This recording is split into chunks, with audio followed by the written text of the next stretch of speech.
alam mo yun, hindi lang pagiging selfless din talaga na, to take care mo yung mga kapatid mo especially kasi yun din talaga kung paano kami pinalaki ng mom namin. 'Di ba? Lagi yung nire-remind sa atin din. It's God's redirection. Oo. Na it doesn't mean na na-reject ka doon sa bagay na yon, situation na yon, or dun sa tao. It doesn't mean na ka-reject ka. Pero meron pala talaga nakaraan for you. Yung ganon. Totoo. Hello everyone! Welcome to my page or to my channel, kung saan ka man galing. I'm Shane Ann, and this is another episode for Kwentuhan with Shane Ann.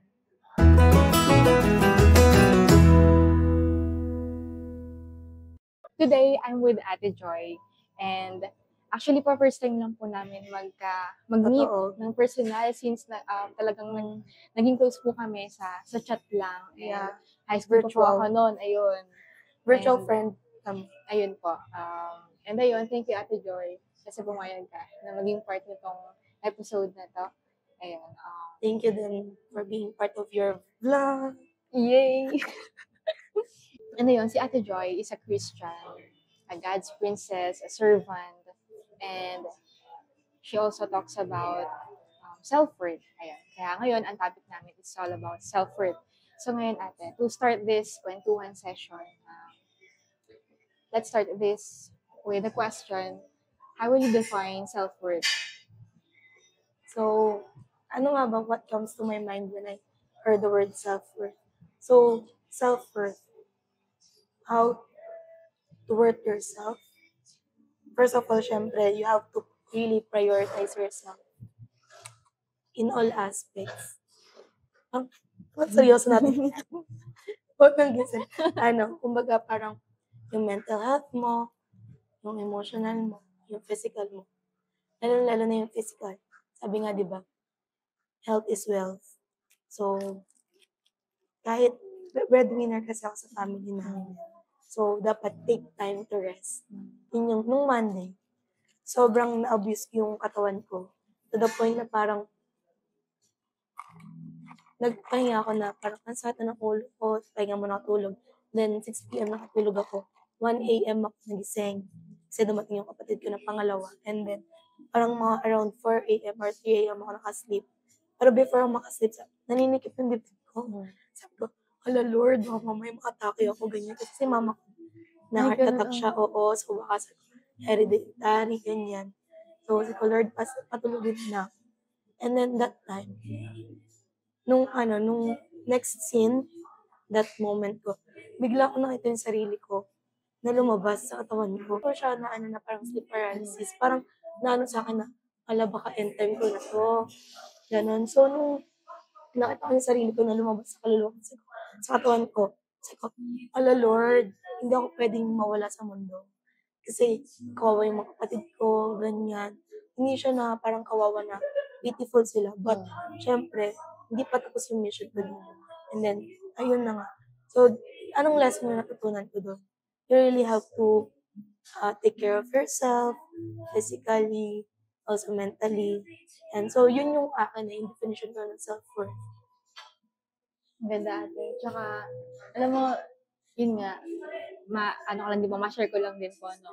Kasi, kanina ko lang din po talaga nalaman nung nasa biyahe kami na ayun, na hindi pala siya kaklase ng ate ko. Kasi yun, buong akala ko nung nagkausap po kami, talagang, tawag dito, kaklase niya si ate or batchmate, schoolmate, ganun. Hindi pala. So, ayun pa, yung sa buhay din ni Ate Joy.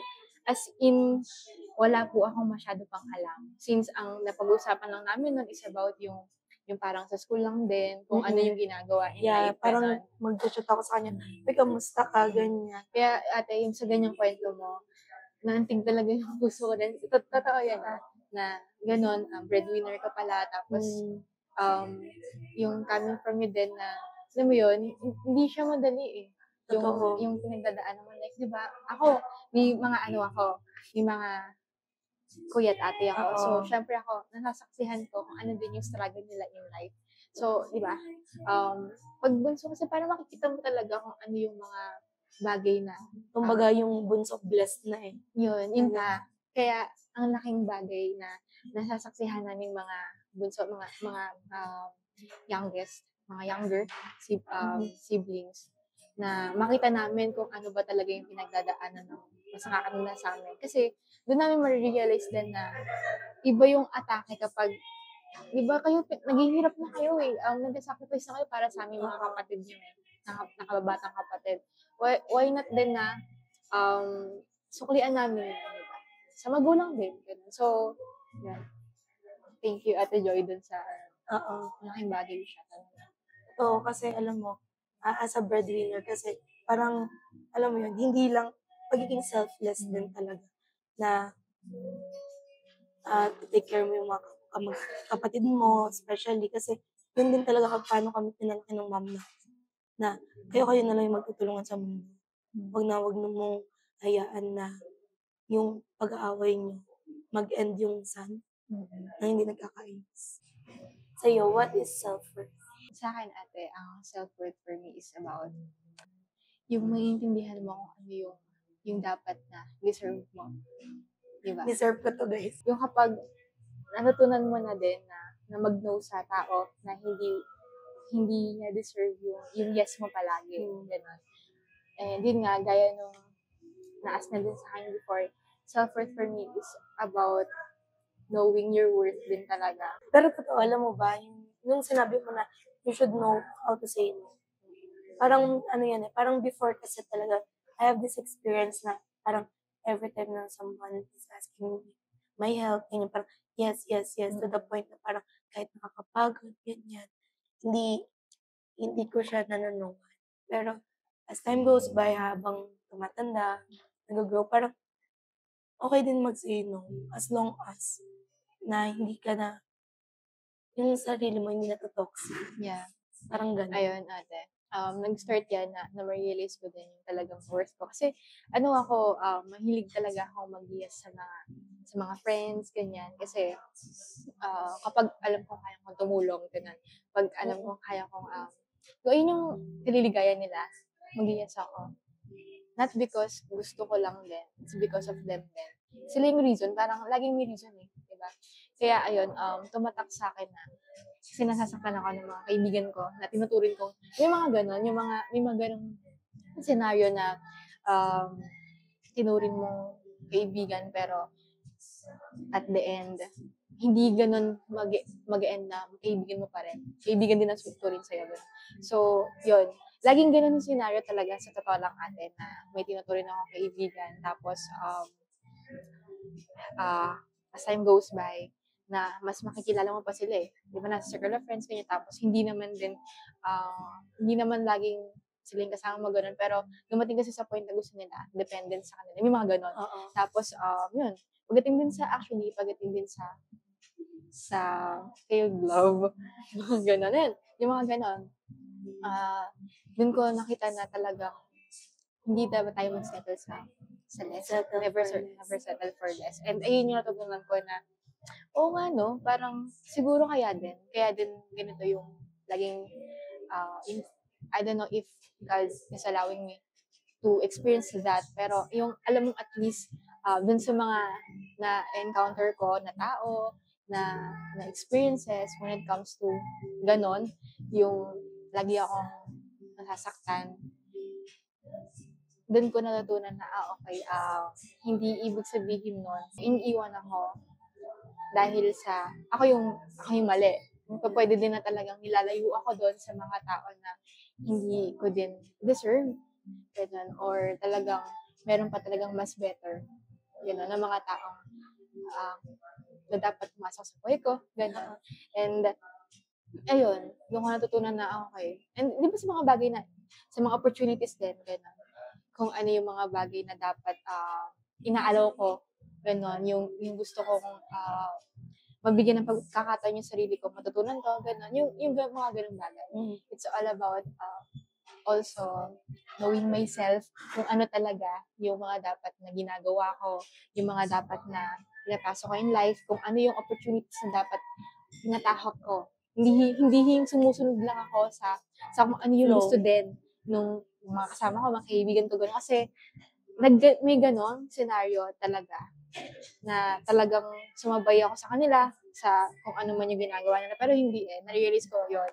And yun, sa family din talaga, noong mga panahon na yun, ang naalala ko talaga, nung time na parang napagtutulungan ako, ang galing ng Lord kasi ano talaga, ang pinaka nakita kong nandiyan talaga family and si Lord. Oo. Yun yung pinaka tumatak sa'kin. And ayun, dun naman nag-i-start din talaga eh. And mas na-appreciate ko yung sarili ko through that. Ayun natin. Pero actually, totoo naman talaga. As pinakikinggan ko yung mga sinasabi mo, it's really important to choose your friends. And also, pray for that friends.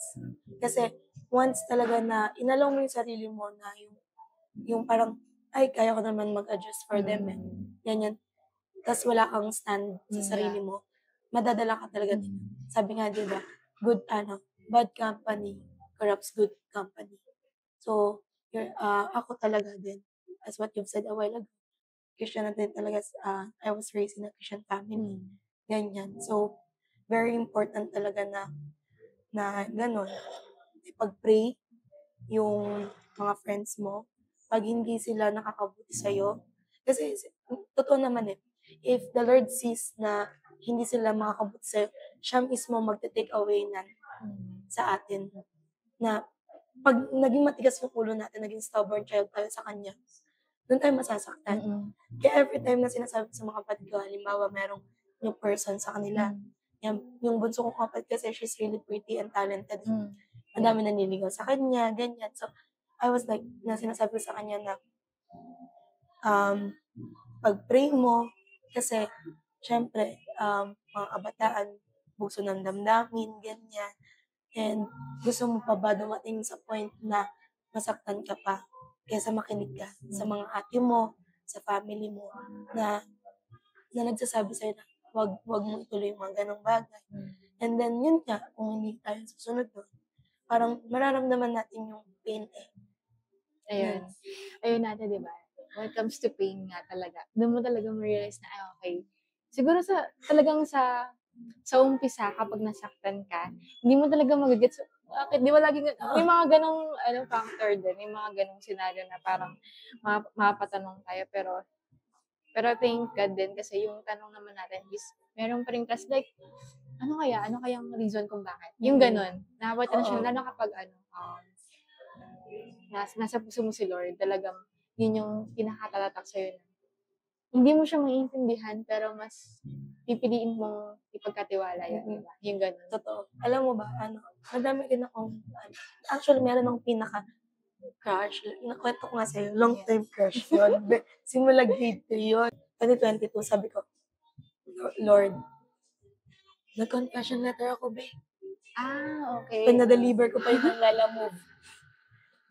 Pero kasi, sabi ko, nagmamahal ako, hindi para ma-return yung pagmamahal. I love not to be returned. Parang ganun. Hindi ko siya pinipili na ibalik mo yung love tayo, bibigay ko sa'yo. Kasi parang yun yung thought ko sa love. Okay. Yeah. Pero dumating din sa point na parang nakakapagod na gustuin ko siya, ganyan. Crush ko lang naman kasi talaga siya. So parang dadating din. Hindi ka naman nag-expect din talaga. Hindi naman talaga ako nag-expect. Kasi we're friends. Parang mas binavalue yung friendship namin. Okay. Oo. Friends Kesa kayo. sa ang dami ko pang na parang, syempre nung bata, ang dami kaiwanan na pag gusto ko yung tao, parang ililibre ko, ganyan. Yung parang financial, ganyan. Hindi ko pa siya boyfriend, pero mag-give ako Okay. Ganun. So, talagang inano ko you have to really set limits kung paano mo mamahalin yung isang tao. Pag nade-drain ka na, that's the turning point sa sarili mo na, hey, nagiging abusive ka na sa love mo, sa iba, na hindi mo na naisip yung sarili mo. So, it's really important to set limits talaga. Diba? Yeah. I agree with you, ate. Pero, tayo dyan, kain muna tayo. Sorry na guys, nag-concert kasi ako. Alam mo kasi, may mga factors kung bakit nawawalan sa isa na dun yung rejection. Na-feel mo na ba yun? Or na-experience mo na ba before yung rejection? Oo naman natin. Oo naman. Di ba, sa tao, dun sa opportunity na akala mo, yun na yun, na para sa'yo yun, pero hindi pala. Ayun, yung mga ganun na rejections na I believe din, di ba, lagi yung nire-remain sa atin din, lalo na if you are a believer, that it's God's redirection. Oo. Na it doesn't mean na na-reject ka doon sa bagay na yon, sa situation na yon, or dun sa tao, na-reject ka. It doesn't mean na ka-reject ka. Pero meron pala talaga nakaraan for you. Yung ganon, Totoo. diba? Na may worthy pa. Yun, pwedeng hindi worth it para sa'yo. Kaya, inalis siya. Yun. Yun yung factor ate, no, kung bakit nawawala yung self-worth. It's because of that. Oo, yung mga rejections, ganyan. Isa siyang factor kung bakit nawawala yung self-worth. Parang makapapa-question ka talaga sa sarili mo na, bakit ba? Sabi nga nila isa, kapalit-palit ba ako? Parang ganun ba sila? Maka-question talaga natin yung sarili natin. Every time na nasaktan tayo. Pero it's a good thing din talaga sa mga believers na it's God's redirection once na inalis yun. And also, alam mo, isang sign ko rin talaga once na, kunyari sa love talaga, meron guy na parang sobrang attached ako. I'm always asking the Lord, I'm praying na, Lord, if hindi ito yung will mo, make way na umalis siya or ialis mo. Kasi I cannot separate myself or de-attach myself from that certain person. Kung ikaw lang, di ba? Ang hirap nga eh. Oo. Hindi, Lord, pilit natin kung hindi pwede. Ganun, pero, yun. Si Lord talaga rin. Yung mga ganyang experiences sa atin, like yung pag nagkakagusto ka sa isang tao, tapos, ang ending, pwedeng hindi ka gusto or nag-fail yung kung ano man yung meron sa inyo. Ganun. Parang, pangit ba ako? Alam mo ba, natanong ko dati, no? Yun nga, sabi ko sa friends ko, natanong ko sa kanila na, ano yung good characteristic ko as a friend, as a person, gano'n. Kasi parang, there are times na talaga, bakit wala pa dumadating na certain person for me. Which is, alam ko naman na may prepare si Lord, bakit ang tagal? Ganun. Napapakasyon ka ba rin Oo, talaga? babe, pero alam mo yun, i-remind talaga sa'yo ni Lord na meron ka pa kasi ibang priority. Ngayon, isa pang ano na, if you are not yet ready, hindi pa yun ibibigay ni Lord sa'yo. Ganun. Tulad nun, kasi di ba, nag-aaral ko pa yung kapatid ko, yung dalawa. So, it's not yet the right time for that. For Parang, me, parang situation na rin. Iba diba kasi magpa-realize si Lord, di ba? Sa part na, bakit wala pa? Ganyan. Yung ganyan, sa experience mo, yung priorities, yung mga bagay na pinaprioritize mo pa for now. Yung mga ganong factor atin na talagang makapagpaparealize pa sa atin, okay, kaya siguro wala pa talaga. Yung mga ganun, di ba? And tulad na natin, share ko lang din. Kasi, syempre, no, kahit naman ako na we're both single. Ayan. Single ladies. Ayan. So, sa part na yon na, syempre may nagugustuhan naman tayo, no? And ako din, alam naman din Lord yun talaga. Like, alam mo yun ate na parang nakakalungkot lang sa part na magugustuhan ka din ng tao gusto mo, kaya lang, ending, parang hindi nag-work, gano'n, na laging hindi ako nagpo-pursue. Ganun yung feeling ko. Kaya, parang, na-question ko din yung worth ko, ate, totoo yun. Parang, ang isip ko nun, ano ba, hindi ba ako pursue? Nakakatawa lang sa part din na kapag okay ako, tapos maiisip ko yung gano'n na na-question ko yung sarili ko sa part na, bakit gano'n? May nagugustuhan naman ako, nagugustuhan din naman ako ng gusto, kaya lang, hindi tumutuloy, tapos, hindi nag-work talaga, hindi ako nag-pursue, hindi ako pinupursue. Parang, napatanong talaga ako. Kasi, parang laging ganun yung scenario, ate. Tanong ko talaga nun sa sarili ko, ano ba? Hindi ba ako? Love. Yeah, ganun, di ba ako pursue, ganun. Pero alam mo ba, sabi nung may isa kasi akong friend, mas bata siya sa akin, mas bata siya sa akin, nag-share kami ng mga thoughts, ganyan.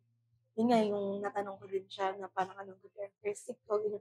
Sabi niya, ma'am, ganito kasi, may nabasa siyang, mahirap, hindi pa daw darating yung tamang tao. If, alam mo yung 2 Corinthians 13, love is patient, love is kind. You change the word love into your name. Like, Shane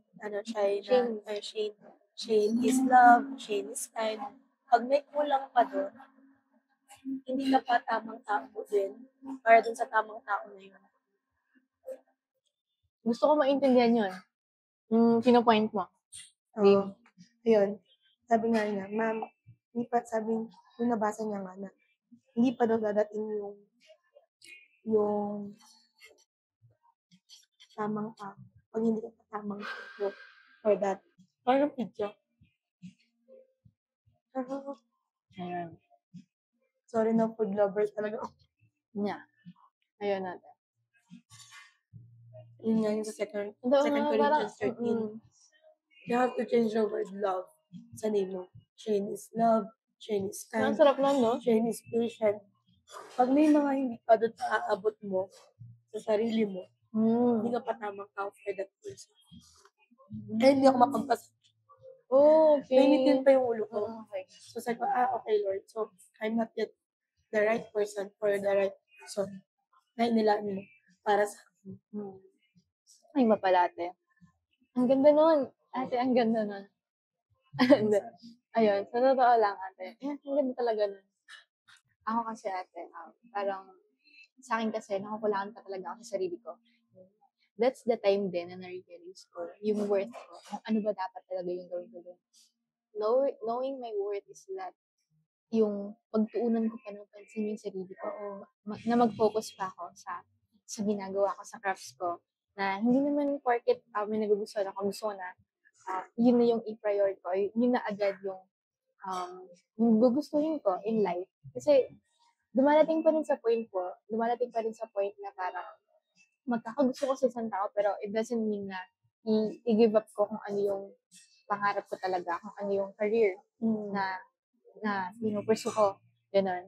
And ayun yung nakakatawa din kasi ayun yung palagi kong nare-realize every time na na-hurt ako, nagkakaroon ako ng heartbreak. Kasi ayun pala talaga na okay, siguro nga hindi pa talaga ako ready for that. Pero yung siniisip ko, gusto ko ma-experience eh.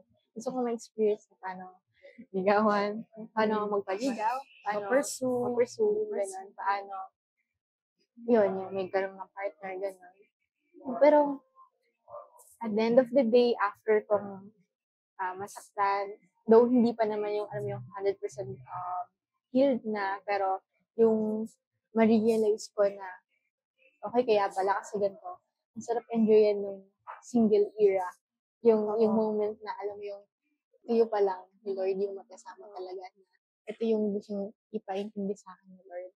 Na, yun yung tumatatak sa akin every time talaga na, okay, may mga gustong pumasok din sa buhay ko, pero I cannot also give them yung assurance na gusto nila. Kasi nga, kahit ako sa sarili ko, hindi ko sure kung kaya ko naman mabigyan ng chance ng tao to. Pero, at some point, alam mo yun, yung interest din ako sa tao, kaya lang, hindi nga 100% pa. So, yung gano'n na talagang, in all aspects, gusto ko okay din muna ako. Kapag, gusto ko ready na ako. Kapag yan, meron na talaga tao. Ayun, totoo naman yun na, sabi nga dito, you cannot give a person what you don't have. So, you really have to fool yourself. Kasi sa presence ni Lord, talaga. Kasi si Lord lang naman talaga yung Diba? makakapag-ano ng sarili natin. Yun natin. Yung sinabi mo na hindi ka pa fully healed, tapos nag-ano ka na ng naniligaw. No, hindi ako napapaligaw. Ngayon, parang kumbaga, hindi ka fully healed, pero pag may once na person na gusto kong i-court ka, ganon. Pero na-appreciate ko. Pero, hindi yun basta-basta sa akin eh. Hindi ako basta-basta nagkakausap ng tao, ng ganon, nag-entertain. Kasi, alam kong hindi pa ako. May time na hindi talagang, alam ko sa sarili ko, na hindi pa ako ready, ganon. Pero may time din na parang, kakasakitan na ngayon pag hindi pa kaya yung kalimitan, yung lalapit sa akin, yung magpaparamdam. Siya yung, siya yung hindi okay. Like yung, pag galing siya sa heartbreak, tapos, siguro, parang, iba, months ng heartbreak pero andun pa din. Makikita mo din kasi sa tao na hindi pa siya fully healed. Kaya parang hindi ko rin kayang papasukin sa buhay ko yung taong gano'n kasi what if itong tao na 'to na puwedeng masaktan ako o kaya magkaroon din ng pagkakataon na siya mismo ide-depend niya yung sarili niya sa akin. Kasi nga siyempre hindi pa siya okay, eh. So, ang tendency nun puwedeng, mag-rely siya sa akin. Parang kung ano na lang yung yung gusto ko parang dun na lang din siya. Hindi siya magkakaroon ng chance na mag-focus sa sarili niya. It's because mapagfo-focusan niya yung sarili niya dun sa taong bago niyang mamahalin. Which is not good siya ate, 'di ba? Kasi you have to be healed muna, bago ka pumasok ulit sa relationship. So, ayun. Ang nakakatuwa pa ate, sa ganung part, even hindi pa ako nakapag-boyfriend talaga, yung mga ganon. Ikaw ate Lesbi ka rin pala. Ay, ko din. Ayun, yung sa ganung, alam mo yung mga ganung factor na natututo ako na, okay, yung kahit sa ganung bagay, natututunan ko na maging, alam mo yun, maging wise, na yung kahit na wala pa talaga tayo sa point na nag-commit tayo sa relationship, alam natin yung mga bagay na dapat when it comes to that. Yung bang, natututo na tayo sa experiences na gano'n. Yung nakalating rotations, na redirection, gano'n. Yung mga gano'ng bagay na, alam mo yun, ang sarap ng sa feeling na sa kada heartbreak na yun, natututo tayo na meron palang lesson, hindi siya, basta-basta na nasaktan lang tayo, pero may lesson doon. And yun nga, yung pag-know pa natin, or knowing self-worth, yun talaga yung doon, yung pinaka magandang lesson doon. It's about you